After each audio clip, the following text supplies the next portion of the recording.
Welcome back. ನಾನು ಮೊದಲೇ ಹೇಳಿದೆ ಯಾವ ರೀತಿ ಪೊಲೀಸರು ಕೋರ್ಟ್ಗೆ ಮಾಹಿತಿ ಕೊಟ್ಟಿದ್ದಾರಲ್ವಾ, ಆ ವಿಡಿಯೋ ಆ ಫೋಟೋಗಳು ಹೇಗಿದೆ ಅಂತ ಕೆಲವರು ಕೇಳ್ತಾ ಇದ್ರು. ಹಿಂಗೆ ನೋಡಿ, ಒಂದು ಹೇಳ್ಬಿಡ್ತೀನಿ, ಎಷ್ಟು ಬೀಭತ್ಸ, ಎಷ್ಟು ಭಯಾನಕವಾಗಿದೆ ಅಂತಂದರೆ, ಈ ಪ್ರಜ್ವಲ್ ರೇವಣ್ಣ ವಿಡಿಯೋಗಳನ್ನು ಯಾರಾದರೂ ಕೇಳಿದರೆ ಕೆಲವರು ಕಳಿಸ್ತಾ ಇದ್ರು.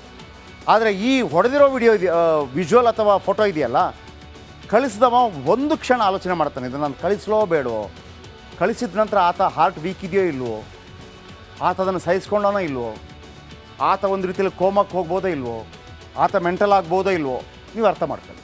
ಪ್ರಜ್ವಲ್ ರೇವಣ್ಣನ ಕೆಲವು ವಿಡಿಯೋಗಳಿದೆಯಲ್ಲ, ಅದನ್ನು ಕಳಿಸುವಾಗ ಹೇಗೆ ಸ್ವಲ್ಪ ಇರುಸುಮುರುಸಾಗಿ ಕಳಿಸ್ಬಿಡ್ತಾನೋ ಮತ್ತೊಬ್ಬರಿಗೆ, ಆದರೆ ಆ 10 ಜನರ ಪೈಕಿ, ಕಳಿಸಿದವರ ಪೈಕಿ 5 ಜನರಾದರೂ ಈ ಫೋಟೋ ವಿಡಿಯೋ ಮತ್ತೊಬ್ಬರಿಗೆ ಕಳಿಸೋಕ್ಕೆ ಸಾಧ್ಯ ಇಲ್ಲ. ಅಷ್ಟು ಭಯಾನಕ, ಅಷ್ಟು ಬೀಭತ್ಸವಾಗಿದೆ.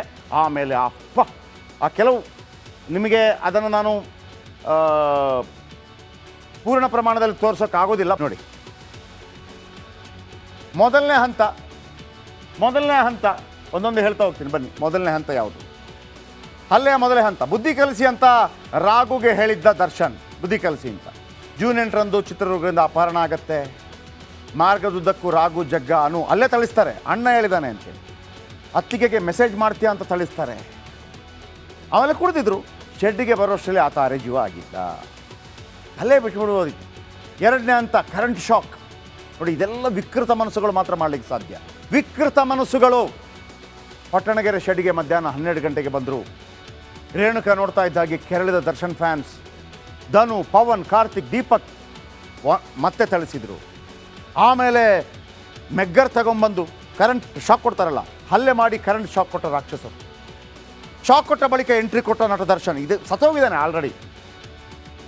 ಹಂತ 3 ಬರ್ತಾನೆ, ವೃಷಣ ತುಳಿತಾನಂತದ್ದು. ಆ ವಿಡಿಯೋ ನಿಮ್ಗೆ ತೋರಿಸಿದೆ, ನನಗೆ ನೋಡ್ಲಿಕ್ಕೆ ಆಗಿಲ್ಲ, ಬ್ಲರ್ ಮಾಡಿದ್ದನ್ನು ನೋಡ್ಲಿಕ್ಕೆ ಆಗಿಲ್ಲ. ಕೊನೆಯ ಹಂತದ ಹಲ್ಲೆ ವೇಳೆ ದರ್ಶನ್ ಬಂದಿದ್ದು. ಆಮೇಲೆ ಪವಿತ್ರಾಗೆ ಮರ್ಮಾಂಗದ ಫೋಟೋ ಕಳಿಸ್ತೀಯ ಅಂತೇಳಿ ಅಲ್ಲಿಗೆ ಓದಿತಾರೆ. ರೇಣುಕಾ ಸ್ವಾಮಿಯನ್ನು ನೋಡಿ ರೋಷಾವೇಶ ದರ್ಶನ್ಗೆ. ರೇಣುಕಾ ಸ್ವಾಮಿ ವೃಷಣ ಎದೆ ತುಳಿದು ಅಬ್ಬರಿಸ್ತಾನಂತೆ. ದರ್ಶನ್ ಹಲ್ಲೆಯಿಂದ ಇತರರಿಗೆ ಪ್ರಚೋದನೆ ಸಿಗುತ್ತೆ. ಅಣ್ಣ ಹೊಡಿತಾ ಇದ್ರೆ ನಾವು ಎಣ್ಣೆ, ರೇಣುಕಾ ಸ್ವಾಮಿಯನ್ನು ಹಣ್ಣುಗಾಯಿ ನೀರುಗಾಯಿ ಮಾಡಿ ಬಿಸಾಕ್ತಾರೆ. ರೇಣುಕಾನನ್ನು ಹಿಡಿದು ಅಲ್ಲೇ ಇದ್ದ ಸತ್ತೋಗೋದೆಲ್ಲಿ ಗೊತ್ತಾ, ಜೀವ ಇರುತ್ತೆ. ರೋಷಾವೇಶದಲ್ಲಿ ಕಾಲನ್ನು ಹಿಡಿದು ಅಲ್ಲಿ ಪಕ್ಕದಲ್ಲಿದ್ದ ಲಾರಿಗೆ ಧಡ್ ಅಂತ ಹೊಡಿತಾರೆ, ತಲೆ ಹೋಗಿ ಹೊಡೆಯುತ್ತೆ. ತೀವ್ರ ರಕ್ತಸ್ರಾವವಾಗಿ ಪ್ರಜ್ಞೆ ತಪ್ಪಿ ಬಿದ್ದ ರೇಣುಕಾ ಸ್ವಾಮಿ. ರಕ್ತಸ್ರಾವದಿಂದ ಭೀತಿಗೊಂಡ ಆರೋಪಿಗಳು. ಜೋರಾಗಿ ರಕ್ತ ಬಂದಾಗ ಗೊತ್ತಾಯಿತು. ಆಗ ಬುದ್ಧಿ ಬಂತು. ಗಾಯಕ್ಕೆ ಅರಿಶಿಣ ಮೆತ್ತಿದ್ರಂತೆ. ಪ್ರದೋಷ್, ವಿನಯ್, ದೀಪಕ್ ಅರಿಶಿಣ ಮೆತ್ತಿದ್ರು. ಭಯದಲ್ಲೇ ಶೆಡ್ನಿಂದ ಪವಿತ್ರ ಜೊತೆ ಹೊರಟ ದರ್ಶನ್. ಭಯ ಆಗ್ಬಿಡ್ತು. ರಕ್ತಸ್ರಾವ ಹೆಚ್ಚಾಗಿ ಪ್ರಾಣ ಬಿಟ್ಟ ರೇಣುಕಾ ಸ್ವಾಮಿ. ಆಯ್ತಾ? ಕಿವಿ ನೋಡಿ, ವೃಷಣ ಹೊಡೆದಿದ್ದಾರೆ, ಕಿವಿ ಕಿತ್ತಿದ್ದಾರೆ, ಕರೆಂಟ್ ಶಾಕ್ ಕೊಟ್ಟಿದ್ದಾರೆ, ಕಬ್ಬಿಣದಿಂದ ಹೊಡೆದಿದ್ದಾರೆ, ಬೆನ್ನು, ತೊಡೆ, ಕೈಗೆ ಕಟ್ಟಿ ಹಾಕಿ ಹೊಡೆದಿದ್ದಾರೆ,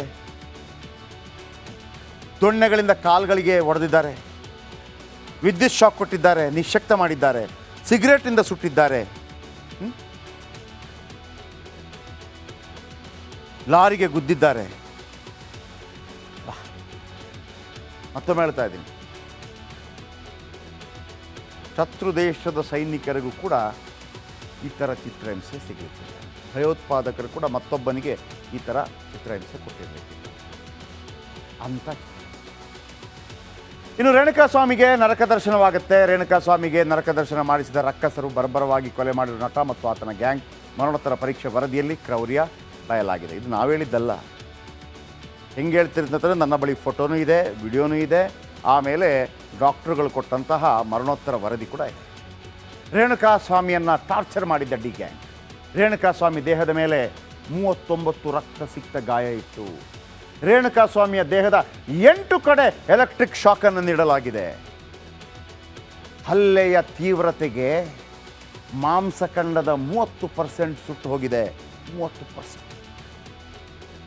ಒಮ್ಮೊಮ್ಮೆ ಹೇಳ್ತೀವಲ್ವ ನಾವು, ಗ್ಯಾಸ್ ಸಿಲಿಂಡರ್ ಬ್ಲಾಸ್ಟ್ ಆಯಿತು, 20% ಸುಟ್ಟೋಗಿದೆ, 30% ಸುಟ್ಟೋಗಿದೆ. ಹೊಡೆದ ಏಟಿಗೆ 7 ಕಡೆ ದೇಹದ ಮೂಳೆ ಮುರಿದಿದೆ. ನೀವೊಂದು ದೊಡ್ಡ ಆಕ್ಸಿಡೆಂಟ್ ಆಗಿದ್ದರೂ ಕೂಡ, ದೊಡ್ಡ accident lorry accident, car accident ಆಗಿರತ್ತಲ್ಲ, ಆಗಲೂ ಕೂಡ 7 ಕಡೆ ದೇಹದ ಮೂಳೆ ಮುರಿಯೋದಿಲ್ಲ, ಒಂದೋ ಎರಡೋ ಕಡೆ ಕಾಲು. ಅರ್ಥ ಮಾಡ್ಕೊಳ್ಳಿ ಯಾವ ರೀತಿ ಹೊಡೆದಿರ್ಬೋದು. ಇದು ಟ್ರೈನ್ ಹೊಡೆದಂಗಾಗಿದೆ. 13 ಕಡೆ ರೇಣುಕಾಸ್ವಾಮಿ ಮೂಳೆ ಏರ್ ಕ್ರ್ಯಾಕ್ ಆಗಿದೆ. 7 ಕಡೆ ಮೂಳೆ ಮುರಿದಿದೆ. 7 ಕಡೆ ಮೂಳೆ ಮುರಿದಿದೆ, 13 ಕಡೆ ಏರ್ ಕ್ರ್ಯಾಕ್ ಆಗಿದೆ. ಅಂದರೆ 13 + 7 20. ಅಂದರೆ ಮೂಳೆಗಳಿರೋದೇ ಒಂದು 206 ಏನೋ ಇದೆ ಮೂಳೆ. ಅದರ 10% ಮೂಳೆಗಳನ್ನು ಮುರಿದಾಕಿದೆ. ಕಬ್ಬಿಣ, ಮರದ ವಸ್ತುಗಳಿಂದ ಒಬ್ಬನ ಮೇಲೆ, ಇವರೆಲ್ಲ ಸೇರಿ ಒಬ್ಬನ ಮೇಲೆ ಹಲ್ಲೆ ಮಾಡಿರೋದು. ಗುಬ್ಬಚ್ಚಿ ಮೇಲೆ ಬ್ರಹ್ಮಾಸ್ತ್ರ ಅದೂ ಅಲ್ಲ, ಗುಬ್ಬಚ್ಚಿಯ ಮೊಟ್ಟೆ ಮೇಲೆ ಬ್ರಹ್ಮಾಸ್ತ್ರ ಇವರು.